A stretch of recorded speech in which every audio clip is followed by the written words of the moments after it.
Good morning. It is Friday, October 16th, 2020. You can now relax and be informed. Here is your daily bite of news.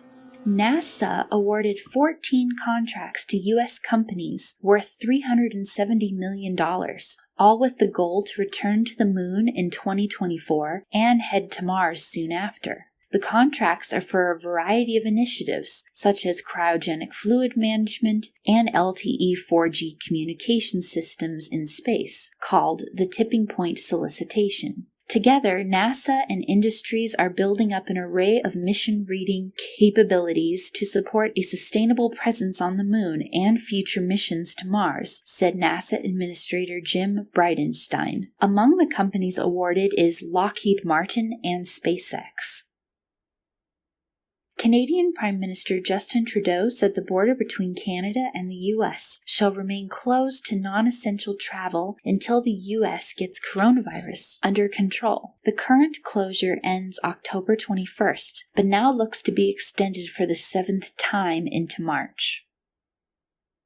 Israel and Lebanon begin their first maritime border dispute talks on Wednesday at a United Nations facility at the border. The two sides agreed to reconvene next month to negotiate with the United States as a broker. Israel's only aim in these talks is to remove any obstacles to the country's exclusive economic zone in order to pave the way for the development of gas fields in the Mediterranean. Lebanon would benefit as well, as hopes that the scheduled talks will resolve the dispute in a reasonable time. The Senate Judiciary Committee is lined up to vote on October 22nd on Judge Amy Coney Barrett's nomination to the Supreme Court, which will be 2 weeks before Election Day. According to a study of 11,000 people in 30 different countries by the World Health Organization, the antiviral drug Remdesivir failed to overall prevent death in patients with COVID-19. Remdesivir was originally a treatment for Ebola and hepatitis C and interferes with the reproduction of viruses. The drug was granted emergency access by the FDA in May after it was modestly found to reduce recovery time. But even Dr. Fauci acknowledged the drug would not prevent deaths. It was the drug company's maker, Gilead, that first published their own studies suggesting a trend toward reduced mortality with Remdesivir. The antiviral drug has since become part of the standard care for COVID-19 patients in the U.S. The drug costs about $3,120 per treatment with private insurance. The FDA was accused of making the shift to expansion across the market without sufficient evidence. The World Health Organization study found that no drug combination in their studies reduced mortality compared to even those without drugs at all. The study's authors called the overall findings unpromising. On Thursday, Treasury Secretary Steven Mnuchin told House Speaker Nancy Pelosi that President Donald Trump would personally lobby to get reluctant Senate Republicans behind any stimulus deal they reach together. He indicated that the president would weigh in with leader Mitch McConnell if agreement on a stimulus package could be reached. Trump recently said he's willing to go beyond the $1.8 trillion relief plan offered by the GOP, but Mitch McConnell has rejected that, saying GOP lawmakers wouldn't accept anything higher. The Senate will vote on a skinny bill of $500 billion next week in an effort to aid the economy. Stocks fell at the news, showing investors' disappointment.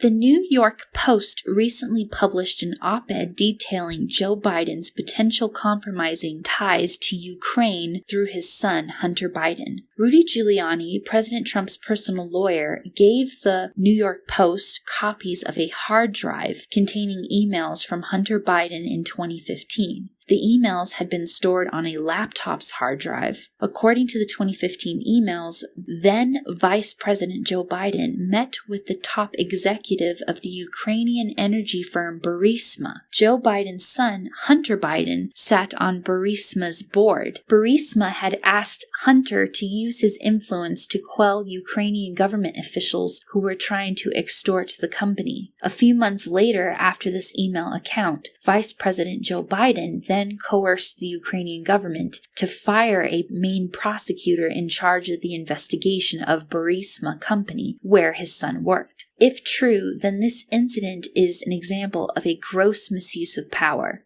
However, the copy of the hard drive of email evidence is disputed, as it did come from the Trump team and Steve Bannon directly to the New York Post. Biden's official claim is that he never met with the Burisma executive. Last year, the FBI took possession of the original laptop, pursuant to a grand jury subpoena.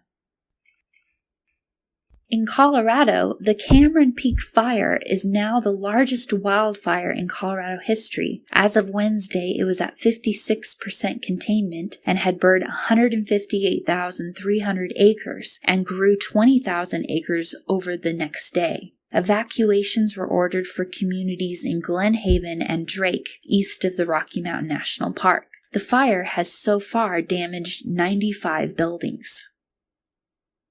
The Trump administration has rejected California's request for FEMA disaster relief funds aimed at cleaning up the damage from 6 recent fires across the state. Governor Newsom had applied to the White House and FEMA asking for a declaration in funds in September. Damage estimates from the fire are not complete, and the true cost of the fire damage will not be known in full for months. The funds were intended to go towards rebuilding public infrastructure, miles of damaged roads, parks, and fire shelters. Damage to residences alone is estimated to be $265 million. The federal government has so far paid back California $175 million to repair the Oroville Dam. The current denial of FEMA declaration funds will lead to a federal appeal by the state.